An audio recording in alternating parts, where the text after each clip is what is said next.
সবাইকে অসংখ্য ধন্যবাদ, অভিনন্দন এবং শুভেচ্ছা। আজ আমাদের বিষয়টা হচ্ছে সহকারী শিক্ষক প্রাথমিক অথবা মাধ্যমিকের নিয়োগ পরীক্ষা 2025, অর্থাৎ আগামীতে প্রাথমিক বিদ্যালয় এবং উচ্চ বিদ্যালয়ের সহকারী শিক্ষকরা যারা চাকরি প্রত্যাশী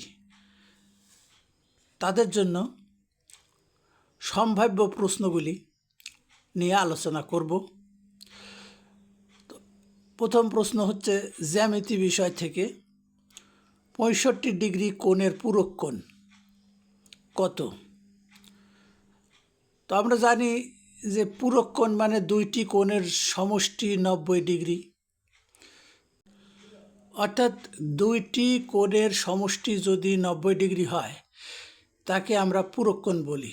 তো এখানে দেওয়া আছে কতে উত্তর 35 ডিগ্রি, খতে 135 ডিগ্রি, গতে 125 ডিগ্রি এবং ঘতে দেওয়া আছে শুধু 25 ডিগ্রি।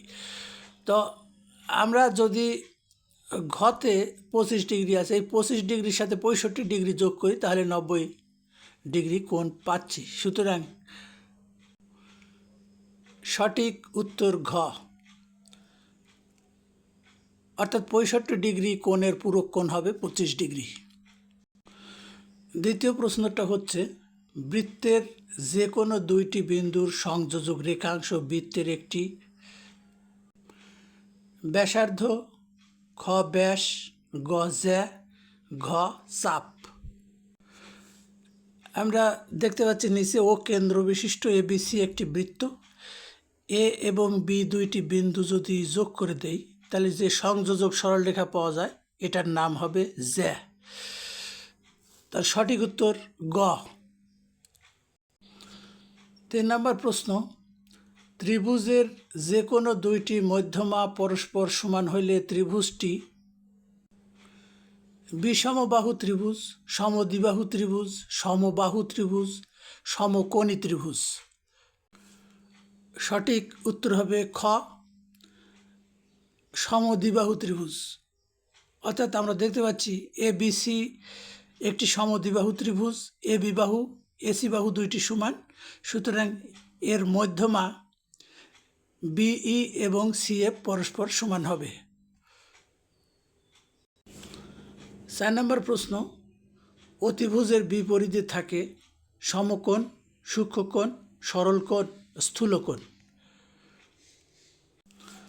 এর সঠিক উত্তর হচ্ছে ক, অর্থাৎ সমকোণ।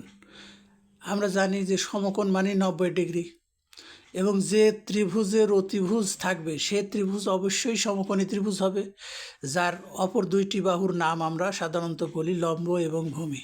সুতরাং সমকোণের ঠিক বিপরীত কোণটাই হবে, সমকোণের ঠিক বিপরীত বাহু অতিভুজ এবং অতিভুজের বিপরীত বাহু হবে সমকোণ। সুতরাং অতিভুজের বিপরীত কোণটা 90 ডিগ্রি বা সমকোণ। 5 নম্বর প্রশ্ন হচ্ছে 253 ডিগ্রি কোণকে কি কোণ বলা হয়? স্থূলকোণ, সূক্ষ্মকোণ, পূরক কোণ, প্রবৃদ্ধ কোণ। এখানে সঠিক উত্তর ঘ, প্রবৃদ্ধ কোণ। তো আমরা যেহেতু জানি সূক্ষ্মকোণ 90 ডিগ্রি অপেক্ষা ছোট কোণ এবং 90 ডিগ্রির চেয়ে বড় হলে স্থূলকোণ। 180 ডিগ্রি ছোট হলে সেটা স্থূলকোণ আর 180 ডিগ্রির চেয়ে বড় হলে সেটা প্রবৃদ্ধ কোণ। তো এখানে যেহেতু দেওয়া আছে 253 ডিগ্রি, এখানে 180 ডিগ্রি কোণ অর্থাৎ সরল কোণ। একটা বৃত্তের কেন্দ্রে দুইটি সরল কোণ থাকে, তাহলে এই কোণ দুইটিকে যদি একটি ছোট আর একটিকে আরও বড় করা যায় তখন একটি হবে প্রবৃদ্ধ কোণ, অপরটি হবে স্থূল কোণ। এবার 6 নম্বর প্রশ্ন, সমদ্বিবাহু ত্রিভুজের সমান সমান বাহুদ্বয় বর্ধিত করলে উৎপন্ন কোণ কি হবে? ক, সরল কোণ, সমকোণ, স্থূলকোণ, সূক্ষ্মকোণ। এইটার সঠিক উত্তর হলো স্থূলকোণ, অর্থাৎ উত্তর হবে গ।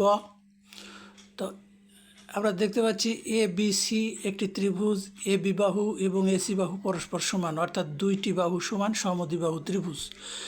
এখন এই ত্রিভুজের এ বি বাহুকে বর্ধিত করলে এবং এসি বাহুকে বর্ধিত করলে যে বহিস্থ কোণ উৎপন্ন হয় সেই কোণ দুইটি অবশ্যই স্থূল কোণ হবে।